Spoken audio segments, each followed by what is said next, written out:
Hoje nós iniciaremos uma nova série de estudos baseados lá no texto de Gálatas, capítulo 5, versículos 22 e 23, no fruto do Espírito. Então, iniciaremos hoje uma nova série e vamos, assim, utilizar este tema, esta série, para os estudos tanto de quinta-feira quanto da escola dominical. Semelhantemente ao que fizemos com os estudos na lei de Deus, que eram contínuos, né? Todo estudo era acumulativo e sequencial. Assim nós faremos com esses estudos no fruto do Espírito. Nós vamos com eles até nós encerrarmos. Eu acredito que deve dar um total de cerca de 11, 12 aulas. Mais ou menos isso, 11 a 12 estudos.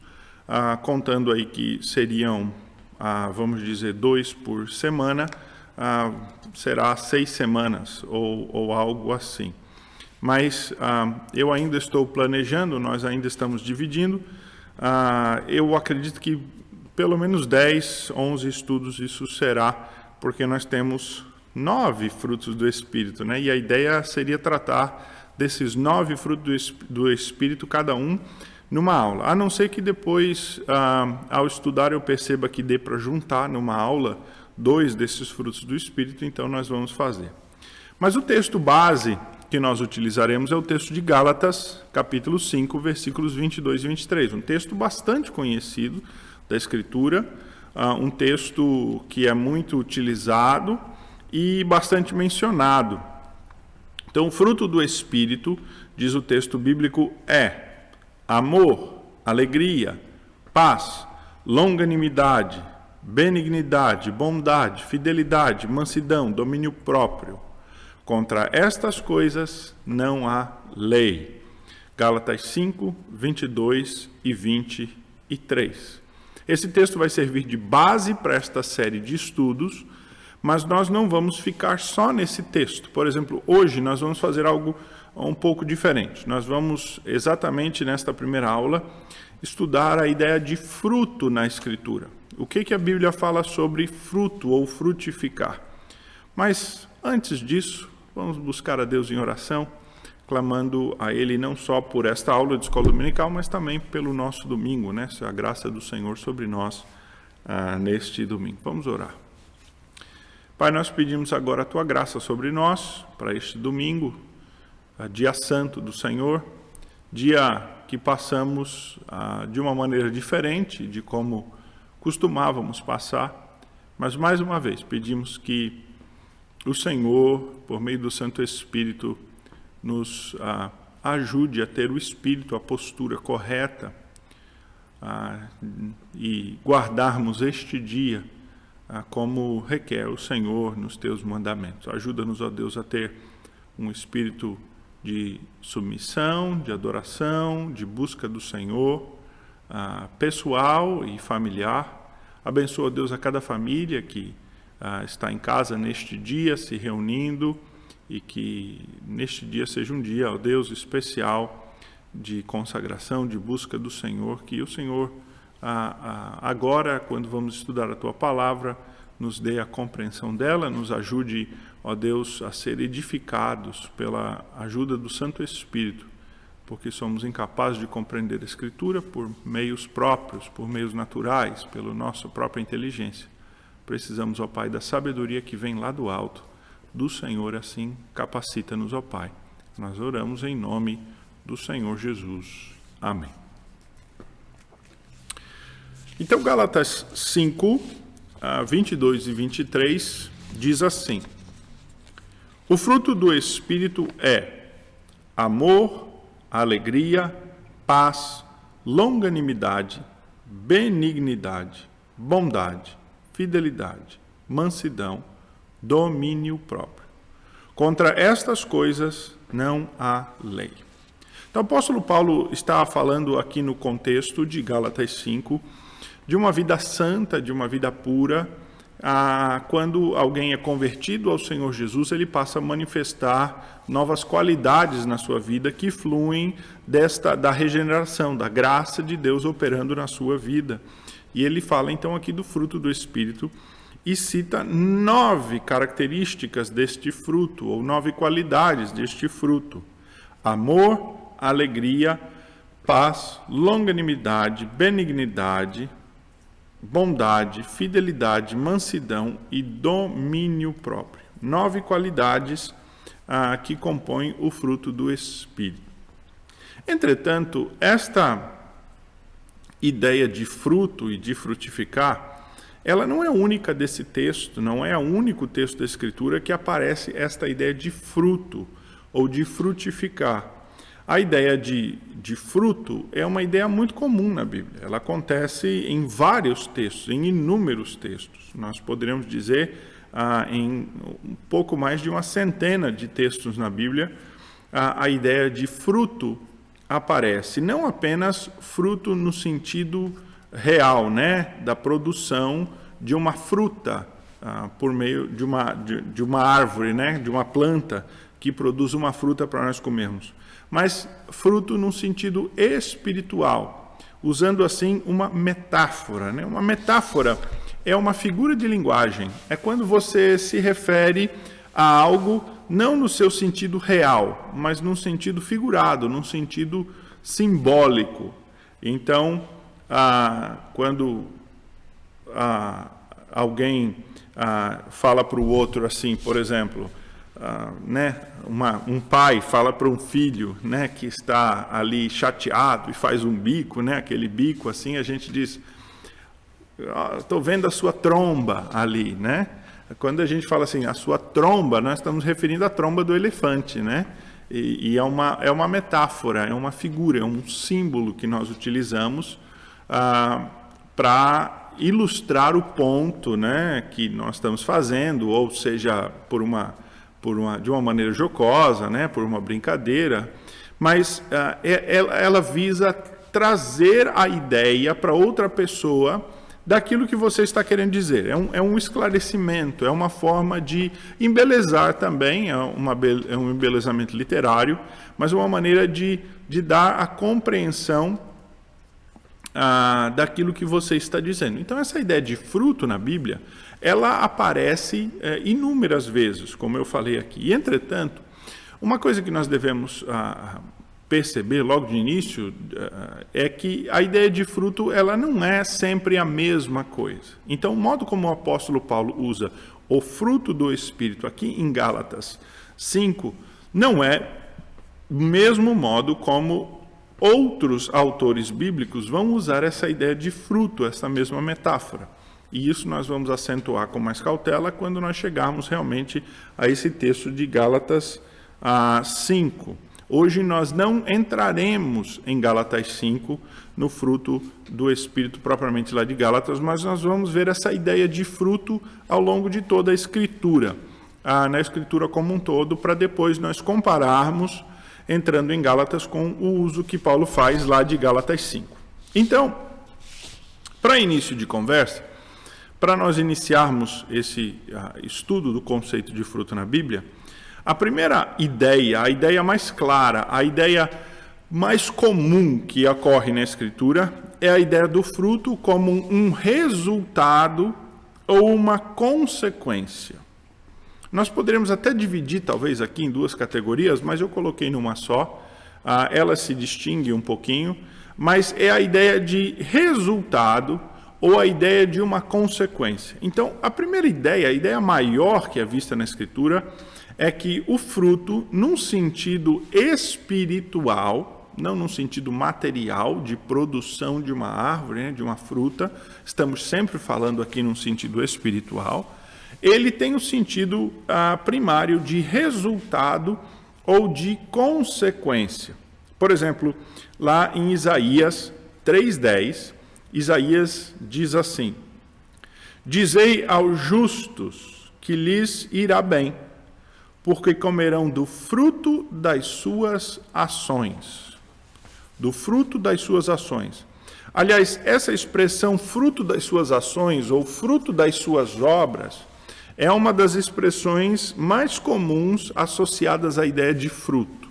Então, quando a ideia de fruto é utilizada aqui para uma ideia espiritual, a maior ocorrência da ideia de fruto é com fruto das suas obras ou fruto das suas ações. Ela é mais comum nesse sentido. E aqui em Isaías 10 está falando deste fruto que é positivo. Diz assim: dizei aos justos que lhes irá bem, porque comerão do fruto das suas ações. Então é a ideia de que a ação do justo, ela produzirá algo positivo, do qual ele poderá se beneficiar. Ele vai comer, ele vai desfrutar. É o resultado, a consequência da ação do justo. Lá em Jeremias 6,19, porém, a ideia já não é tão positiva, já é negativa. Jeremias 6,19 diz assim: ouve tu, ó terra, eis que eu trarei mal sobre este povo, o próprio fruto dos seus pensamentos, porque não estão atentos às minhas palavras e rejeitam a minha lei. Então veja, eis que trarei mal sobre este povo. Então Deus está anunciando que ele irá punir o povo. E ele diz assim: o próprio fruto dos seus pensamentos. Porque não estão atentos às minhas palavras e rejeitam a minha lei. Aqui é castigo de Deus, né? É castigo de Deus. Mas esse castigo de Deus, ele é, por assim dizer, uma consequência das próprias escolhas más que o povo fez. Ele é fruto daquilo que o povo desejou no seu coração. Então, alguém pode desejar algo e investir para obter aquilo e se surpreender ao obtê-lo e perceber que aquilo é algo muito negativo. Como alguém que compra um carro, né, que é o seu sonho, que é o seu ideal, que era aquele seu sonho de criança, né, de juventude, o carro ideal, e quando compra, percebe que aquele carro, ele gasta muito combustível, ele é ruim de manutenção, ele é todo duro para dirigir, e ele se decepciona completamente com aquele veículo, não é nada daquilo que ele esperava. Ele desejou, ele investiu, ele deixou de comprar outras coisas que seriam melhores, ele fez tudo o que ele queria para comprar aquele carro, aquele veículo, que era o seu sonho. E aí, então, quando ele adquire e ele vai utilizar, ele percebe que isso é ruim. Na verdade, as consequências, né, o fruto dos maus pensamentos, das más ações, eles são muito piores do que isso, né, do que comprar um carro inadequado.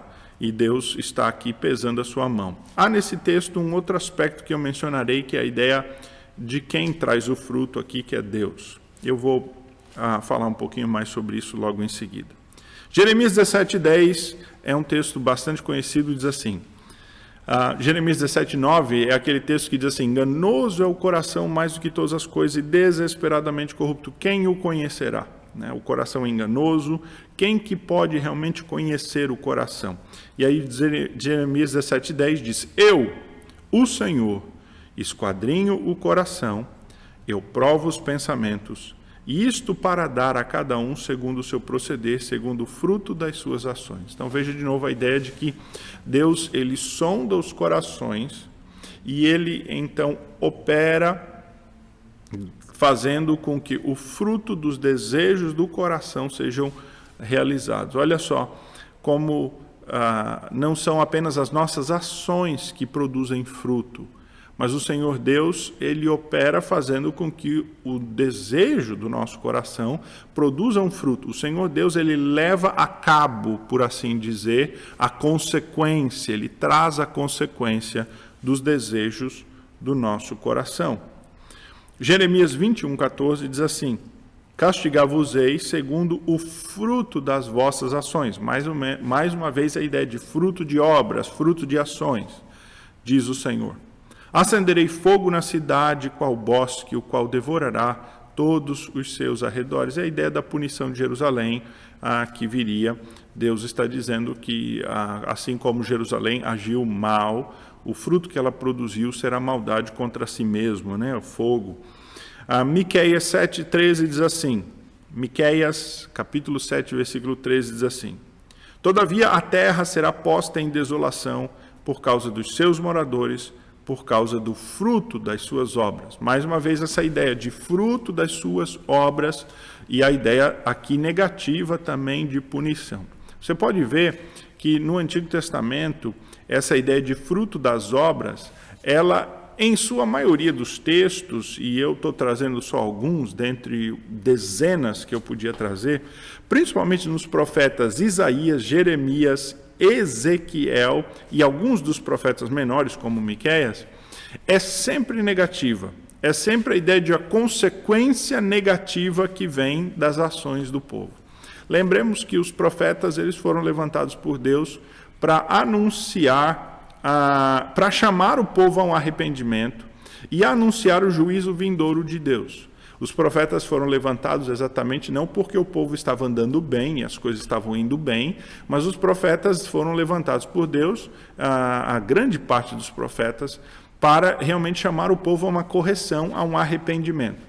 E é por isso, então, que os profetas eles batem nesta tecla, eles deixam muito claro que o povo seria punido como fruto das suas ações. Então, este fruto é um fruto maligno, é um fruto maldito, é uma maldição, é o peso da mão de Deus sobre as más ações do povo, para que o povo não viesse depois a dizer que simplesmente do nada algo ruim lhe aconteceu. Onde está Deus que tem aliança conosco? Onde está o Senhor que prometeu cuidar de nós? Por que tudo isso de mal está nos acontecendo?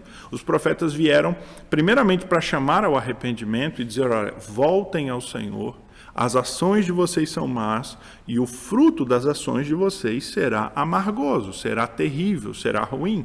Voltem-se para Deus. E um elemento muito importante aqui, quando nós pensamos no fruto como resultado e consequência, que eu já falei antes, é que na maior parte desses textos, o fruto é algo que é produzido natural, mas é algo que é dado pela mão de Deus. Então, quando o profeta se levanta para dizer, olha, as ações de vocês estão produzindo um fruto mau, e ele está querendo dizer que quem vai trazer realmente esse fruto mau, a consequência desse fruto mau, quem fará brotar este fruto, será o próprio Deus. Por exemplo, lá em Jeremias 32:19, isso fica claro, quando o profeta Jeremias diz assim, grande em conselho e magnífico em obras, porque os teus olhos estão abertos sobre todos os caminhos dos filhos dos homens, para dar a cada um o seu proceder, segundo o fruto das suas obras. Mais uma vez, a ideia de fruto de obras. E veja que Deus, ele é grande em conselho, ele é magnífico em obras, os seus olhos estão abertos, ele está vendo o caminho que os homens estão trilhando, ele está vendo por onde os homens estão indo, e ele dará a cada um segundo o seu proceder, segundo o fruto das suas obras. Então, a primeira coisa é que o primeiro aspecto importante do modo como essa ideia de fruto é utilizada na Escritura, e na verdade esta é a ideia mais forte da palavra, é a ideia mais corrente, a ideia mais comum. É a ideia do fruto como uma ação.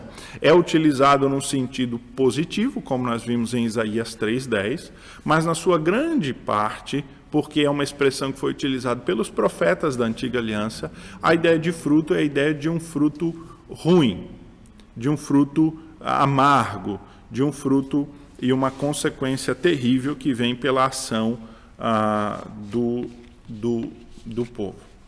Há uma outra ideia de fruto que é parecida com a primeira, mas tem uma diferença. E nós precisamos sempre, ao interpretar a Escritura, ver essas sutilezas, essas pequenas diferenças, que é a ideia do fruto como uma recompensa. Veja, uma coisa é quando você faz algo e isso gera, por natureza, uma consequência. A ideia aqui é de responsabilidade, mas de uma inconsequência. Você foi inconsequente, você não pensou e a consequência veio, que é natural. Mas a ideia de recompensa tem a ideia de Deus estar trazendo conscientemente, estar trazendo um resultado que você conscientemente já sabia de antemão. Você trabalhou conscientemente para ter aquilo. Ou você fez ações sabendo que resultaria naquilo ali, mas continuou, perseverou nelas. Ou a ideia de esforço. E nesse sentido aqui de recompensa, a grande maior parte das ocorrências da ideia de fruto, nesse sentido, é positiva.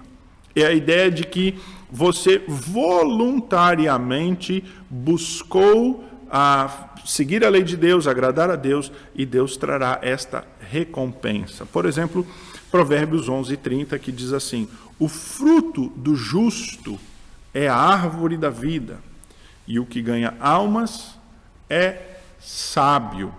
Aqui há um pouco desta ideia de recompensa, de resultado, melhor dizendo, mas o que sobressalta é a ideia de recompensa. É como se o próprio trabalho do justo fosse já a sua recompensa. O trabalhar em si é a recompensa. Quando o justo ele ganha almas, ele não afasta almas, ele não faz brigas, mas ele opera paz, ele age com amor e não com divisão nem facção, ele é aquele que ganha almas, ele já desfruta desta árvore da vida. Então é tanto uma consequência, mas principalmente uma recompensa. É a ideia, irmãos, de que se você trabalha pelo bem, se você constrói bons relacionamentos em paz, mansidão, em amor, manifestando graça, sendo perdoador, você vai desfrutar de uma vida melhor que é descrito como se você pudesse comer do fruto da árvore da vida. É uma outra metáfora que Salomão está utilizando aqui. É a ideia de que você já desfruta das coisas celestiais aqui na terra quando você age bem. É uma recompensa, vamos dizer assim, que você tem por ser manso. Lembra que a Escritura diz que bem-aventurados os mansos, porque eles herdarão a terra, né? É aqueles que não fazem briga, aqueles que são tranquilos. Eles são justos, eles falam a verdade quando tem que ser dita, mas eles não se metem em fofocas, eles não se metem em desentendimento, eles não são briguentos, eles não são turrão, eles buscam a paz. E essa é a ideia daqui de Provérbios 11:30, a ideia desta recompensa. Provérbios 12:12 também diz: o perverso quer viver do que caçam os maus, mas a raiz dos justos produz o seu fruto. Veja, ele diz assim, ele faz um contraste aqui, né? O perverso quer viver do que caçam os maus. Ou seja, o perverso, ele busca viver da maldade daqueles que estão vivendo dessa maneira. Ele quer realmente a consciência de viver daquela maneira, é o que ele deseja, o que ele aspira, né? Mas a raiz dos justos produz o seu fruto. É interessante essa ideia da raiz, né? Não é a raiz que produz fruto. Jesus, inclusive, utiliza lá em João 15 a ideia dos ramos, né? Que produzem brotos e que produzem frutos, né? É a ponta da árvore que produz os seus frutos. Mas aqui em Provérbios, possivelmente o que Salomão está querendo nos dizer, né? A ideia aqui é de onde você está enraizado, né? De onde você está sugando, onde você está é que é importante. E nós veremos que essa ideia aparece no Salmo 1, que eu vou tratar logo em seguida. Então, é a ideia de que os maus, eles buscam o resultado da vida má. Eles querem, eles desejam isso, eles almejam isso mesmo. Mas o justo, ele produzirá, né, com a sua raiz bastante enraizado, ele produzirá um fruto. E um texto bastante significativo para nós, que traz essa ideia realmente de recompensa, é Isaías 53:11, que fala do servo sofredor, que diz, que fala, né, daquele servo que vai ser humilhado, que vai ser traspassado, que vai ser maltratado, que vai sofrer, mas que, então, Isaías 53 diz: ele verá o fruto do penoso trabalho da sua alma e ficará satisfeito. O meu servo justo, com seu conhecimento, justificará muitos, porque as iniquidades deles levará sobre si. Então, o servo sofredor, que aqui é o Senhor Jesus, diz assim, ele verá o fruto do penoso trabalho, o fruto do seu penoso trabalho, da sua alma, e ele ficará satisfeito. Então, ele vai ver a recompensa daquilo que ele trabalhou e ele se agradará desta recompensa. Então, aqui a ideia de fruto como recompensa é a ideia aqui fundamental de um esforço, de lutar, de algo que você fez em dificuldade. E nós vamos ver isso, essa ideia também em seguida no texto. Eu quero bater um pouquinho, ou tratar um pouquinho mais dessa ideia, porque ela é fundamental para a ideia de fruto. É a ideia do penoso trabalho, do você buscar com afinco um determinado resultado. Em Provérbios, há um conjunto de versículos bastante interessantes que falam do fruto da boca, que é a ideia de que a sua boca, a sua fala produz muitos frutos. Às vezes, a boca, ela produz mais fruto do que as ações. E, em geral, a ideia não é muito positiva, não. Então, Provérbios 12, 14 diz assim: cada um se farta de bem pelo fruto da sua boca, e o que as mãos do homem fizerem ser-lhe-á retribuído. Então, veja, a ideia de que você é retribuído não só pelas ações, pelo que você faz com as suas mãos, mas pelo fruto da sua boca. Haverá uma consequência pelo modo de você se portar no falar, as coisas que você diz e o modo como você fala. Provérbios 13, 2 diz: do fruto da boca o homem comerá o bem, mas o desejo dos pérfidos é a violência. Então, do fruto da boca o homem comerá o bem, mas os pérfidos a violência. Provérbios 18, 20 diz assim: do fruto da boca o coração se farta. Esse texto é bem interessante. Do que produzem os lábios se satisfaz. A morte e a vida estão no poder da língua. O que bem a utiliza, come do seu fruto. Então, 2 vezes nesse versículo aparece a ideia de fruto. O fruto da boca, o coração se farta. E depois diz assim: o que bem utiliza a língua, come do seu fruto. Então, a língua, ela pode ser muito bem utilizada, né? Tiago diz que nós utilizamos a língua para louvar a Deus, nós utilizamos a língua para orar ao nosso Senhor, nós utilizamos a língua para consolar o nosso irmão, nós utilizamos a nossa língua para trazer a mensagem da palavra de Deus para testemunhar, mas nós podemos utilizar a nossa língua também para produzir um fruto amargo, né? Ele usa a ideia de uma fonte que jorra água doce, límpida, boa, mas depois jorra água amarga. Que fonte dúbia é essa? Ele diz: não seja assim, não é bom que o cristão ele seja assim.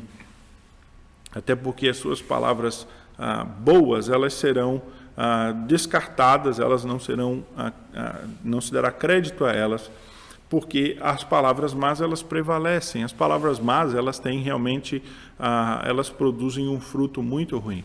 E um dos frutos ruins que as palavras más produzem é anular as boas palavras, né? Alguém que, por exemplo, quando você conhece alguém que faz muita piadinha e fala muitas coisas assim jocosas, fica zombando e tal o tempo inteiro, esta pessoa, quando ela vai falar sério, ninguém acredita. Ela diz assim: você está falando sério? É isso? Não.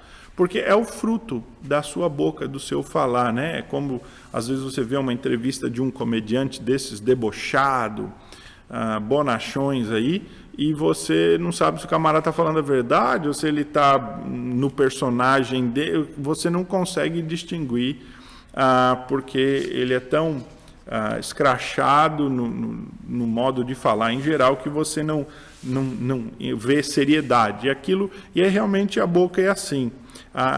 De igual modo, a pessoa que é ferina, que é ofensiva com a sua língua, quando ela às vezes quer falar algo bom, quando ela quer falar algo agradável, as pessoas vão duvidar, elas vão assim, porque a língua e o modo de falar, a nossa boca produz esse fruto. Agora, Provérbios 18, 20 diz algo muito interessante. Ele diz o seguinte: do fruto da boca o coração se farta. Jesus diz que a boca fala do que o coração está cheio. Mas aqui o processo é inverso. Então, se nós juntarmos os dois textos, nós poderemos compreender que a boca fala do que o coração está cheio. Então, vem do coração e vai para a boca. E quando sai pela boca, alimenta o coração de novo. Aquilo que um homem fala com a sua boca é como se ele estivesse colocando na sua mente que aquilo é verdade. Aquele que pronuncia muitas mentiras, ele passa a ouvir aquelas mentiras e crer nelas, quase como uma verdade inquestionável. Ele se engana. Aquele que pronuncia ódio, raiva, ira com a sua boca, que vem do seu coração, ele está, na verdade, alimentando, ele está incendiando o seu coração ainda mais. O que Deus quer de nós é suprimir esta maldade. Então, e que nós não pronunciemos pela nossa boca, para não permitir que aquele mal que está no nosso coração, ele se materialize, por assim dizer, em palavras, né? Ele se concretize, melhor dizendo, em palavras, e ele venha a contaminar a outros. E ele contamina até o próprio que fala. Então, esta é a ideia do fruto da boca.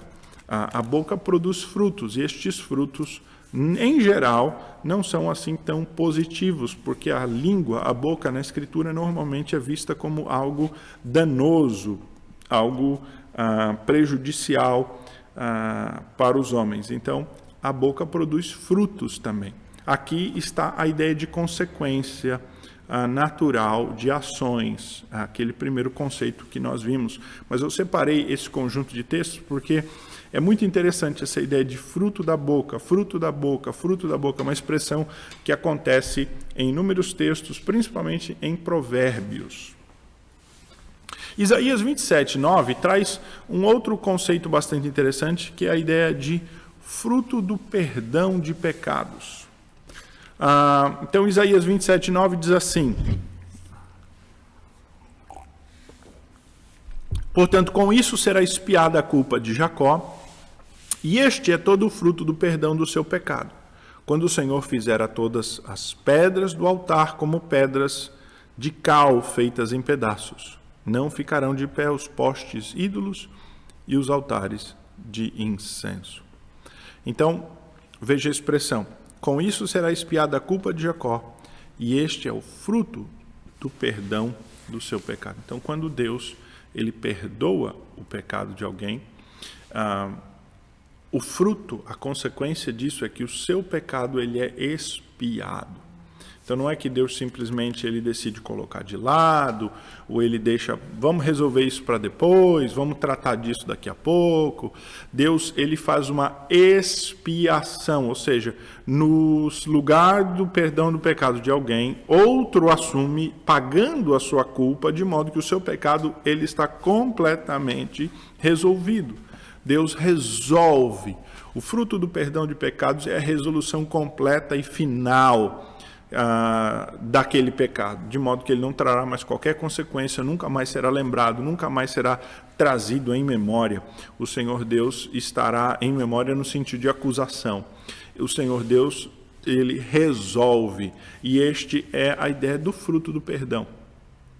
Quando Deus perdoa, a ideia de que Deus ele perdoa mesmo, ele perdoa de fato. O fruto do perdão é paz.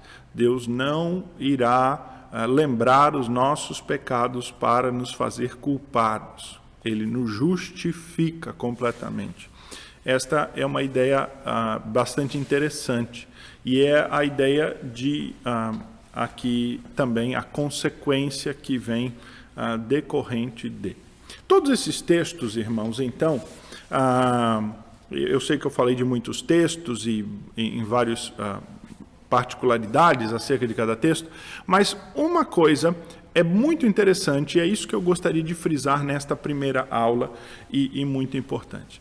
É que a ideia de fruto na Bíblia não é a ideia de algo que aconteceu do nada. É lógico, né? Parece ser lógico assim para nós, mas na vida prática não é assim tão lógico, não. A ideia de fruto é a ideia de algo que tem ações anteriores e medidas anteriores que fizeram gerar esse tal fruto. Então, fruto nunca é algo repentino, nunca é algo do hoje, nunca é algo de que surgiu e caiu do céu. O fruto nunca é milagre, o fruto nunca é algo que não foi trabalhado para se obter, ou que não teve ação prévia. O fruto é sempre o resultado de um processo, Então, o fruto ele é natural, porque ele é produzido como consequência ou resultado ou recompensa de ações, e ele é, portanto, de certo modo, inevitável, e ele é produzido, em geral, a longo prazo. Não se produz um fruto imediato. Não se produz um fruto no sentido da Escritura agora. E este conceito é o conceito mais importante que nós devemos carregar para os próximos estudos, que é essa ideia de que o fruto ele não vem do nada. O fruto ele não é gerado ao acaso. Ele não é gerado no momento. O fruto, ele é sempre o resultado de decisões e de um processo que foi feito normalmente ao longo de tempo. Nós poderíamos dizer que o fruto, ele é sempre natural. Natural. É aquela ideia de que uma determinada planta produz um determinado fruto. Então, a laranjeira vai produzir laranjas. A macieira vai produzir maçãs. E ela só vai produzir se ela for cultivada, se ela for regada, se ela estiver na estação certa. Então, é todo um processo que faz com que aquele fruto daquela natureza de árvore seja produzido. E aí nós precisamos voltar para um ensino da Escritura, ou ir a um outro ensino da Escritura, que é bastante interessante, que é a ideia de semeadura. Não está necessariamente relacionada ao conceito de fruto, mas evidentemente que para haver fruto tem que ter semente, tem que ter semeadura. Todos esses textos que nós vimos até agora, eles acentuam, portanto, essa ideia de que o fruto é sempre o fruto das ações, ele é o fruto de atitudes. Ele, portanto, não é algo que vem, por exemplo, diretamente de Deus, sem que tenham ações prévias. Não é algo que Deus faz. A ideia do fruto é a ideia daquilo que uma árvore produz. É na estação devida, é aquilo que esta árvore está gerando por natureza, de um modo natural.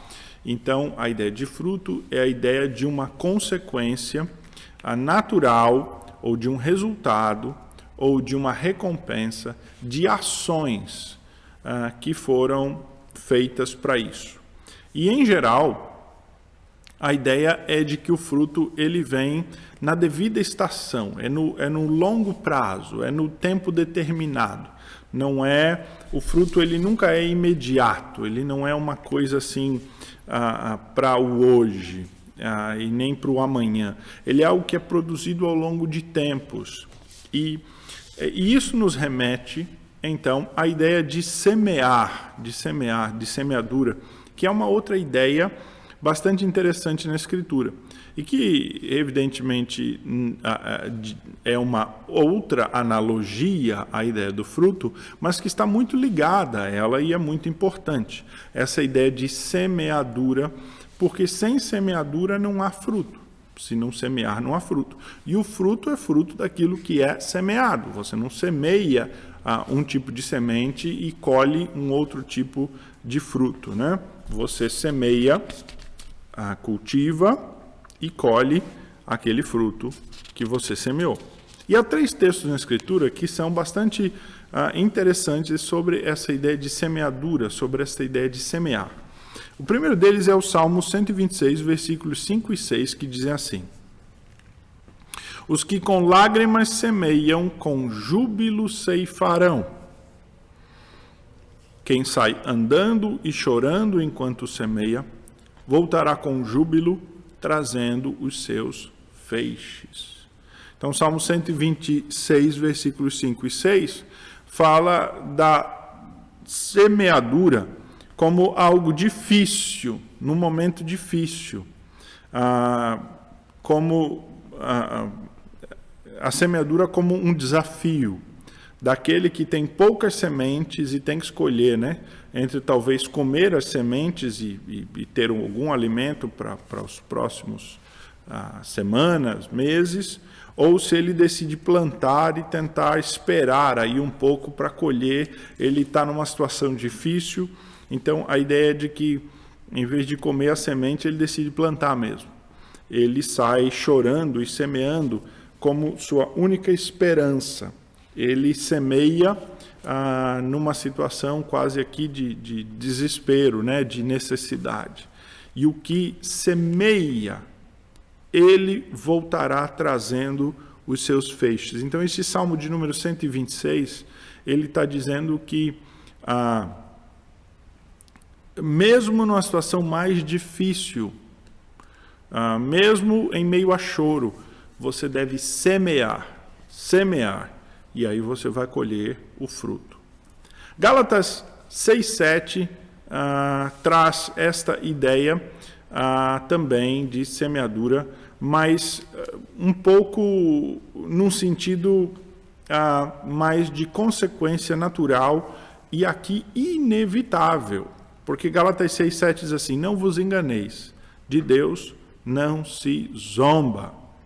Aquilo que o homem semear, isso também ceifará.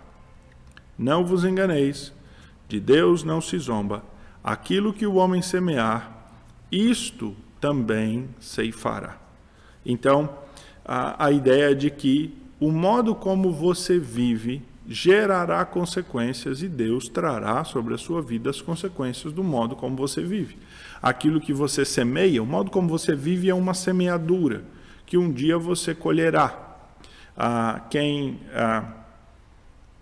é pacífico, bondoso, constrói pontes e age com amor e graça, ele constrói uma rede de relacionamentos, de amigos, que pode, num período de crise, de dificuldade, resultar em frutos bons, por exemplo.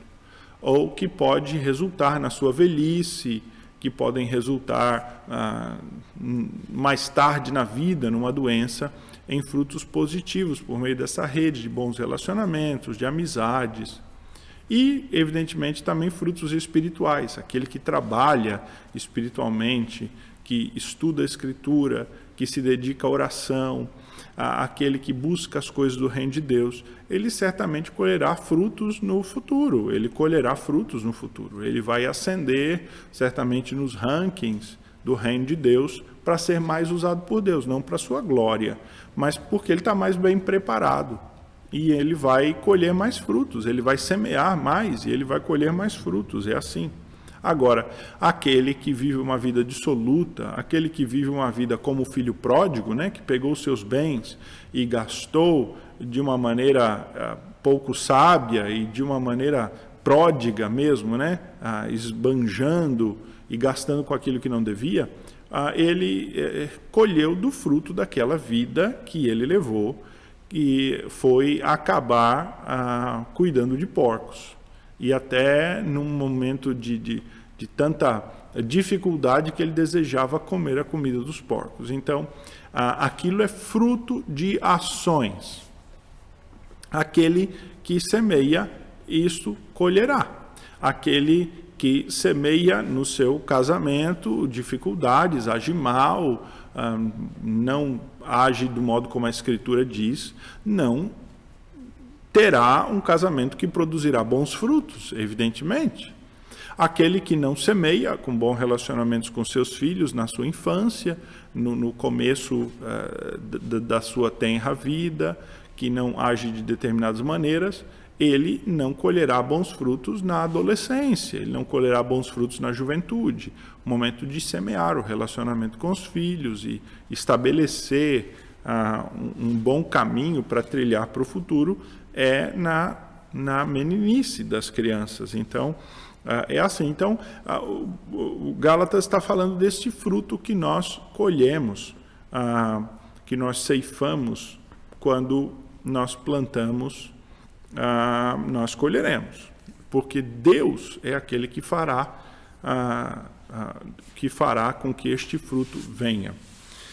Eclesiastes 11, 1 a 6 é um dos textos mais curiosos a esse respeito, né? Mais curiosos não, mas um dos textos mais cujo ensino é bastante interessante nesse sentido, né? É um texto até conhecido de muitos dos irmãos, diz assim, Eclesiastes 11, 1 a 6. Lança o teu pão sobre as águas, porque depois de muitos dias acharás. Reparte com 7, ainda com 8, porque não sabes que mal te sobrevirá a terra. Estando as nuvens cheias, derramam aguaceiro sobre a terra, caindo a árvore para o sul ou para o norte, no lugar que cair, aí ficará. Quem somente observa o vento, nunca semeará, e o que olha para as nuvens, nunca cegará. Assim como tu não sabes qual o caminho do vento, nem como se formam os ossos no ventre da mulher grávida, assim também não sabes as obras de Deus, que faz todas as coisas. Semeia pela manhã a tua semente, e à tarde não repouses a mão, porque não sabes qual prosperará, se esta, se aquela, ou se ambas igualmente serão boas. Então, nesse texto, o sábio pregador quer instruir os jovens a semearem em todo o tempo, a semearem de manhã, a semearem à tarde, porque se eles passarem a olhar o tempo, as nuvens, eles ficarão retidos pelo medo de que vai chover muito, ou vai dar, ou terá vento, ou haverá um temporal. Então, o pregador aqui, ele diz assim, tu não sabes, né, como é que Deus faz as coisas. Não sabe como é que Deus opera as coisas. Não dá para ter certeza dos processos, mas semeia para colher.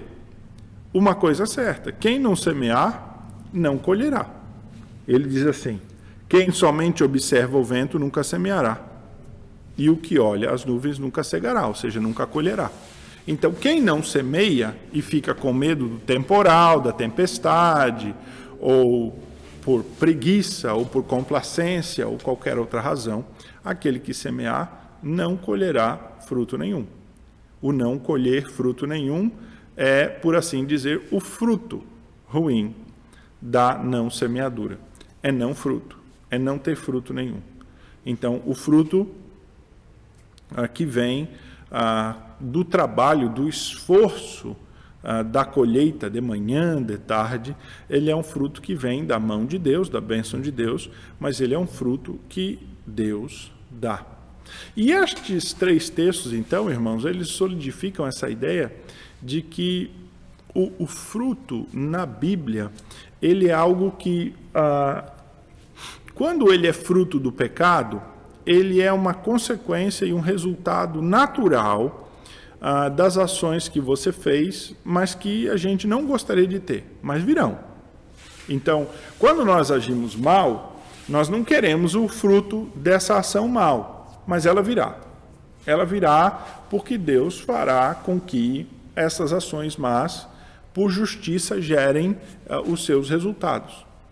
Mesmo, irmãos, quando nós somos servos de Deus e nós temos a certeza do perdão, e ao errar e ao tomar atitudes ruins, nós nos voltamos para Deus e buscamos o perdão, buscamos a reparação, e Deus realmente nos perdoa, nos restaura.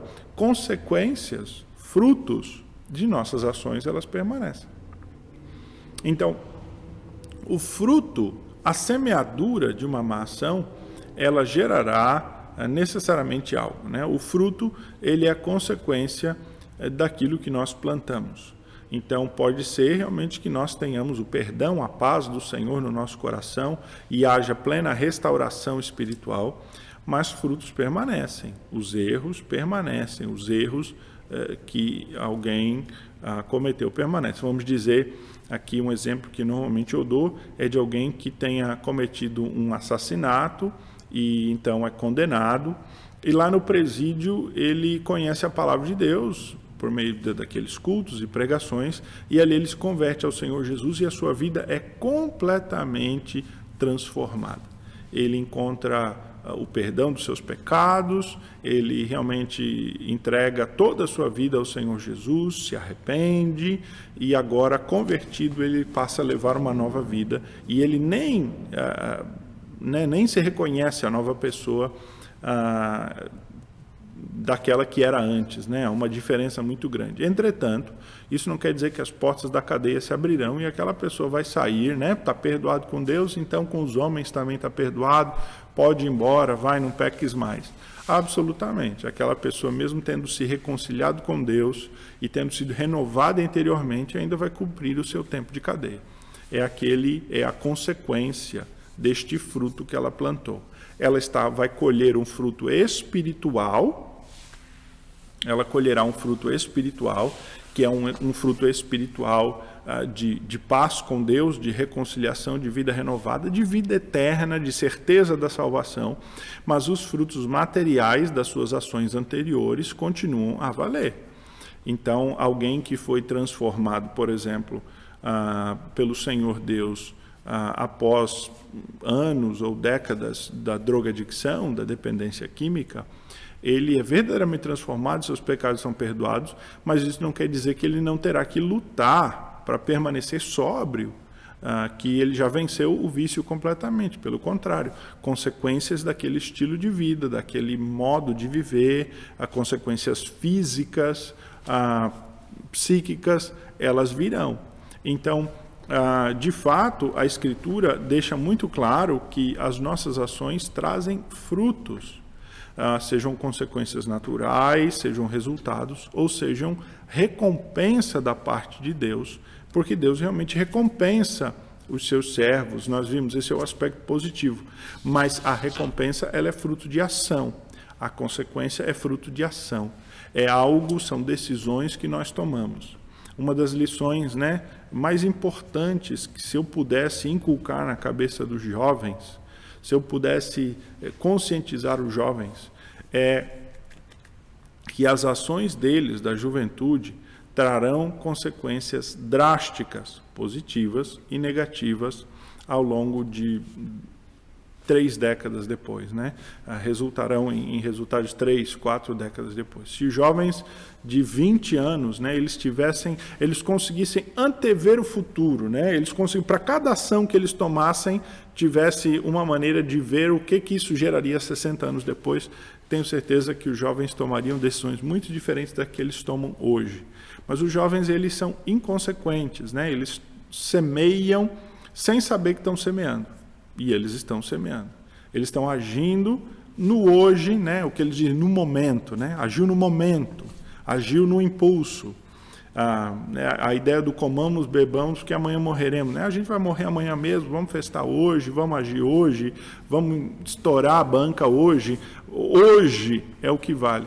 Quando a Escritura traz essa ideia de que a nossa vida ela é uma constante semeadura, E ela não é uma semeadura só aqui para a vida na Terra, ela é uma semeadura para o futuro. Se alguém pensar assim, olha, trabalhou, foi um homem honesto aí, não curtiu a vida e tal, acabou morrendo aos 40 e poucos de infarto ali, o que adiantou ser servo de Deus fiel? Irmão, se ele morreu aos 40 e poucos anos de infarto, morreu cedo, claro, ninguém quer que um servo de Deus morra, se tem filhos, esposa, é algo trágico e tal, mas o que ele semeou, vivendo uma vida justa e tal, ele vai colher nos céus, ele vai colher, e ele vai ficar na terra para os seus filhos, embora a sua vida a sua perda trará também consequências para a família, mas as suas boas ações, se ele trabalhou, se o que ele deixou bens e tal, isso resultará em benefício tanto material quanto espiritual para a família. Então, as nossas obras, elas gerarão resultados, nós não devemos ter dúvida disso, a Escritura é muito clara nisso. Repito, Gálatas 6:7, não vos enganeis, de Deus não se zomba, aquilo que você semear, isso você plantará. Eu queria encerrar então esse estudo com o Salmo de número 1, que é um salmo bastante conhecido e um salmo que é lembrado pela roda dos escarnecedores, né? Infelizmente, às vezes, a roda dos escarnecedores ela é mais lembrada do que a árvore frutífera, que é o ponto principal do Salmo 1. Então, o Salmo 1 não deveria ser o salmo da roda dos escarnecedores, ele deveria ser o salmo da árvore frutífera. Porque o Salmo de número 1 diz assim: bem-aventurado o homem que não anda no conselho dos ímpios, não se detém no caminho dos pecadores e nem se assenta na roda dos escarnecedores. Antes, o seu prazer está na lei do Senhor, e na sua lei medita de dia e de noite. Ele é como a árvore plantada junto à corrente de águas, que no devido tempo dá o seu fruto, cuja folhagem não murcha, e tudo quanto ele faz será bem sucedido. Os ímpios não são assim, são porém como a palha que o vento dispersa. Por isso os perversos não prevalecerão no juízo, nem os pecadores na congregação dos justos. Pois o Senhor conhece o caminho dos justos, mas o caminho dos ímpios perecerá. Veja que este Salmo de número 1, ele está, na verdade, exaltando, colocando em foco principal a ideia da árvore frutífera, esta árvore frondosa, esta árvore que é o justo, o bem-aventurado, o servo do Senhor. Ele inicia com um contraste negativo, dizendo o que ele não é, para depois dizer o que ele é. Então, o que ele não faz, melhor dizendo, né? Ele não anda no conselho dos ímpios, ele não se detém no caminho dos pecadores, ele não se assenta na roda dos escarnecedores. Então, ele não está com ímpios, com pecadores, com escarnecedores. Ele não gasta o seu tempo com estes. O que este servo de Deus, o bem-aventurado, gasta tempo? O que ele faz? Diz o texto bíblico: ele tem o seu prazer na lei do Senhor, e na lei do Senhor ele medita de dia e de noite. Então, esta é a sua ação. O seu coração está na lei de Deus. O seu coração ama a lei de Deus. Ele gasta tempo com a lei de Deus, de dia e de noite. E isto faz com que ele seja, então, esta árvore que é plantada junto à corrente de águas e que, no devido tempo, dá o seu fruto, cuja folhagem não murcha, e tudo quanto ele faz é bem sucedido. A ideia de tudo que ele faz é bem sucedido. Essa ideia positiva, essa ideia de resultado positivo deste servo de Deus. Não no sentido aquele que é interpretado na teologia da prosperidade, né, de que tudo que ele coloca a mão vira ouro e ele se faz próspero. Não a ideia de sucesso material, mas a ideia de sucesso espiritual, de estar em paz, das coisas na sua vida caminharem, né, cooperarem para o bem, diante do propósito de Deus, como diz Romanos 8:28. Então, este servo de Deus, ele tem o seu prazer na lei de Deus, e ele medita nela de dia e de noite. E ele é como uma árvore, né? Uma árvore frondosa, junto a um ribeiro de águas, né? As suas raízes se estendem ao ribeiro de águas. Ele está sugando a água, né? Aquela água está alimentando esta árvore. Ela não seca, porque ela está com as suas raízes podendo ser nutrida pela água. As folhagens suas não murcham. E diz assim: e no devido tempo dá o seu fruto. Preste atenção nessa ideia, no devido tempo do texto bíblico. Porque a ideia não é que ele dá fruto a todo tempo, mas a ideia de que o fruto é algo que é produzido ao longo de tempos. Teve muita estação, teve sol, teve chuva, teve frio, teve calor, teve dias nublados, teve temporal. teve seca, mas a árvore ali permaneceu, ali ela está enraizada fortemente, ela está tirando água daquele ribeiro para se manter, e ela, no devido tempo, dá o seu fruto. Esta árvore aqui, que ilustra o justo servo de Deus, ela é uma árvore que produz fruto. Nós veremos no próximo estudo com o Senhor Jesus que nada adianta ser uma árvore bonita, frondosa, sem que não haja fruto. O próximo estudo vai falar exatamente disso, do papel do fruto na vida do cristão. Mas, em primeiro lugar, esta primeira ideia, irmãos, deste primeiro estudo sobre o fruto no Espírito é que o fruto, ele não cai do céu. O fruto não vem do nada. O fruto não é instantâneo. Ele não é produzido hoje pelas ações de hoje. Então, na Escritura, a ideia de fruto é a ideia de uma consequência, de um resultado, de uma recompensa, de ações que foram feitas ao longo de tempos. Aquilo que você planta, isto você colhe.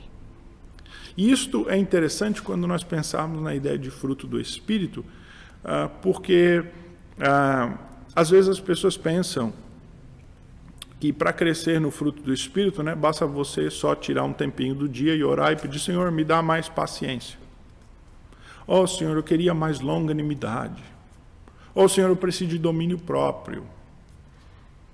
E fez aquela oração. Tá bom, orei, pedi. Né? Pastor, eu tenho orado, tenho pedido, Deus não me deu ainda.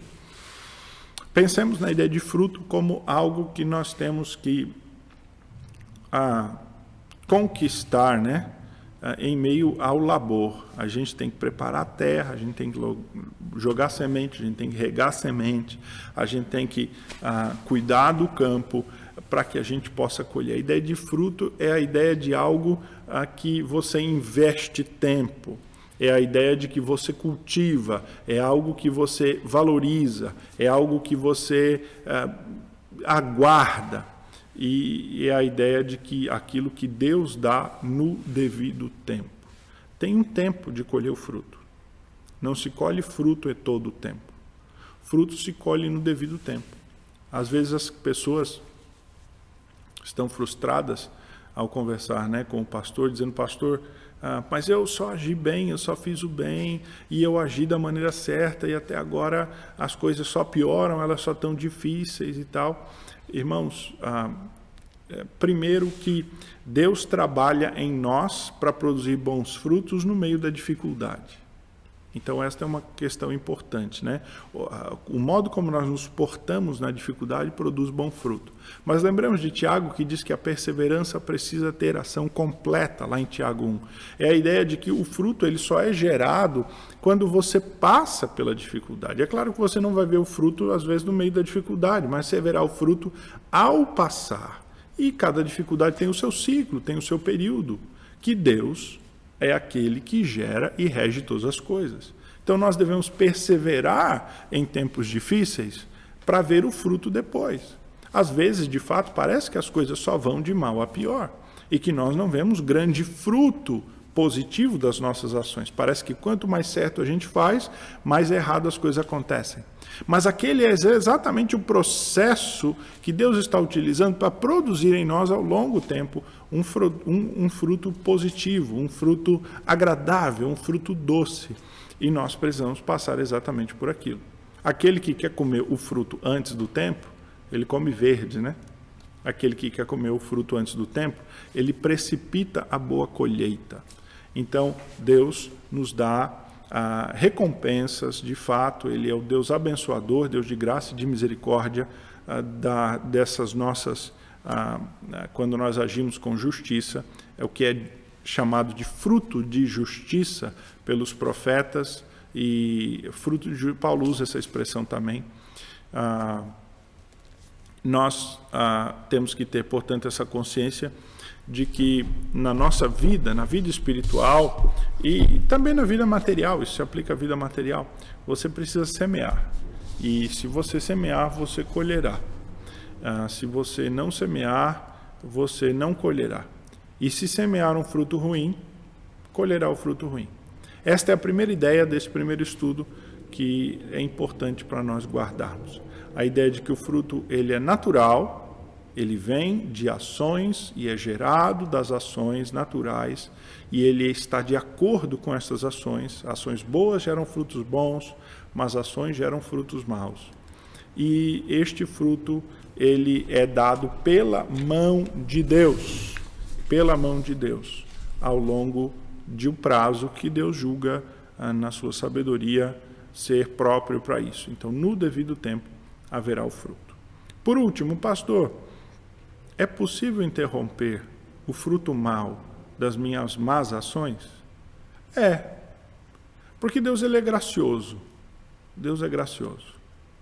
Deus, muitas vezes, ele faz com que as nossas ações ruins, que gerariam frutos terríveis, elas sejam amainadas. Ele mitiga as ações nossas ruins, nos dá, às vezes, um fruto bom. Às vezes, eu disse aqui, perdoe minha expressão forte, do esterco Deus faz nascer a flor, E às vezes Deus faz isso na nossa vida. O que não quer dizer que o processo será fácil. O processo não será fácil. Mas se você, na consequência do seu erro, se corrigir e no decorrer do processo buscar ao Senhor e clamar e ralar por isso, Deus pode vir uma boa consequência desse futuro. Então Deus pode sim trazer uma boa consequência de uma semeadura ruim. Mas isso dependerá também e muito das ações que você toma no decorrer do processo, quando decide converter-se daquele caminho, mudar daquele caminho. Agora, de fato, há algumas ações que elas terão consequências duradouras e possivelmente em vida elas não serão alteradas. E esta é uma dura realidade. Pastor, e o que eu faço quando, então, uma ação minha trouxe uma consequência duradoura? Você serve a Deus. E Deus te dará graça para você viver com aquela consequência. Você serve a Deus com integridade, com busca. Você busca o perdão dos seus pecados que geraram aquela consequência. De modo que, ao lidar com aquela consequência, você não sinta-se a culpa do seu pecado. Então, você encontra graça e paz da parte de Deus. E você pede graça ao Senhor para viver dia a dia com a consequência daquele fruto ruim que você colheu por uma ação má no passado. É como aquele irmão que eu falei, que foi convertido na prisão e que agora vai pedir graça a Deus para que ele possa cumprir a sua pena de uma maneira digna e ele possa até ser usado por Deus ali dentro para evangelizar outros, para trazer um pouco de luz naquele ambiente de trevas. E ele vai ter dias difíceis, certamente, mesmo convertido, transformado, viver na cadeia, no presídio, é algo terrível, é ruim. Mas a Deus lhe dará graça, dia após dia, para ele viver com essa consequência do seu erro e ele, assim, disso colher um fruto.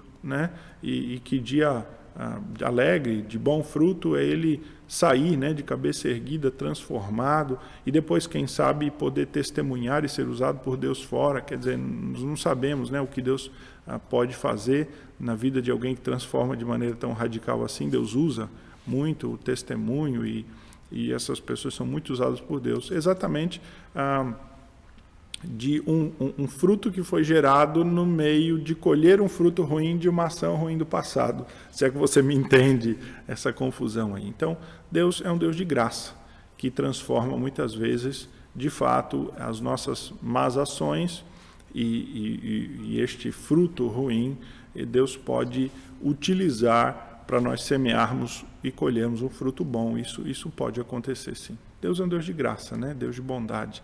Ele realmente altera, muda muitas coisas. Agora, para aquilo que ele não muda, nós buscamos viver com a sua graça. Dizemos, Senhor, me dá paz acerca do meu pecado, certeza do perdão, para que esta consequência não venha a me trazer dúvidas acerca do perdão. E me dá graça para eu poder viver dia após dia com isso e honrar o teu nome. E assim, então, bons frutos serão produzidos disso, pode ter certeza. Bons frutos serão produzidos disso que agradam a Deus. Vamos terminar com uma oração, irmãos, esse estudo da sua palavra. Ó Deus, nós queremos clamar a tua graça sobre nós para este processo da semeadura, ó Deus, do cultivo até a ceifa, porque muitas vezes, ó Deus, nós queremos colher o fruto logo. E a nossa tendência é de tomar ações que encurtem o processo e colher o fruto logo. E normalmente essas ações são ruins. Ou nós, ó Deus, escolhemos o caminho fácil, da semeadura fácil, que nem sempre, ó Deus, traz a melhor recompensa. Aliás, em geral, sempre traz recompensas ruins ou fruto ruim. Ó Pai, ajuda-nos a sermos semeadores diligentes, a sermos cultivadores diligentes. Ajuda-nos, ó Deus, a dia honrarmos o Senhor com as nossas ações, para colhermos este bom fruto. Não, ó Deus, para a nossa glória, nem para o nosso conforto, mas em primeiro lugar, para a glória do teu nome. Que o nosso fruto, ó Deus, seja um fruto que assim glorifica o teu nome. E nós clamamos a tua graça sobre nós, neste série de estudos que iniciamos hoje, para compreendermos, ó Pai, este fruto do Espírito e o frutificar espiritual segundo a tua palavra. Assim, nós clamamos a tua bênção e a tua graça sobre nós, em nome de Jesus. Amém.